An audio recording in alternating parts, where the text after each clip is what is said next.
அரசு மற்றும் கட்சி நிகழ்ச்சிகளில் பங்கேற்க நீலகிரி மாவட்டம் கோத்தகிரி சென்றடைந்தார் முதலமைச்சர் மு.க.ஸ்டாலின். பொதுமக்களின் மனுக்களை பெற்று அவர்களுடன் செல்பியும் எடுத்துக் கொண்டார். தற்பொழுது அதனை அண்மை செய்தியாக பார்த்து வருகிறோம். இதுகுறித்த கூடுதல் விவரங்களை செய்தியாளர் அன்பழகன் வழங்க கேட்கலாம். வணக்கம் அன்பழகன், உங்க விவரங்களை பதிவு செய்யலாம்.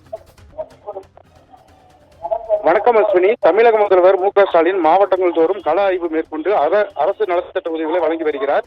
அதன் அடிப்படையில் இன்று நீலகிரி மாவட்டத்திற்கு வருகை தந்துள்ளார். நீலகிரி மாவட்டத்திற்கு மேட்டுப்பாளையத்திலிருந்து கோத்தகிரி வழியாக சாலை மார்க்கமாக வருகை புரிந்தார். கோத்தகிரி பகுதியில் மாவட்ட நிர்வாகம் மற்றும் திமுக சார்பில் ஜான்சன் ஸ்கொயர் பகுதியில் சுமார் 30,000க்கும் மேற்பட்ட திமுக கட்சியினர் மற்றும் பொதுமக்கள் சிறப்பான வரவேற்பு அளித்தனர். தொடர்ந்து உதகை செல்லும் அவர் மாலையில் தி இந்து நாளிதழ் ஆசிரியர் எம். ராம் அவர்களின் இல்லத்தில் தேநீர் விருந்தில் கலந்து கொள்ள உள்ளார். தொடர்ந்து திமுக கட்சியின் நிகழ்ச்சிகளில் கலந்து கொள்ள உள்ளார். நாளை உதகை அரசு மருத்துவக் கல்லூரி மருத்துவமனையில் புதிய மருத்துவ சேவைகளை தொடங்கி வைக்க உள்ளார்.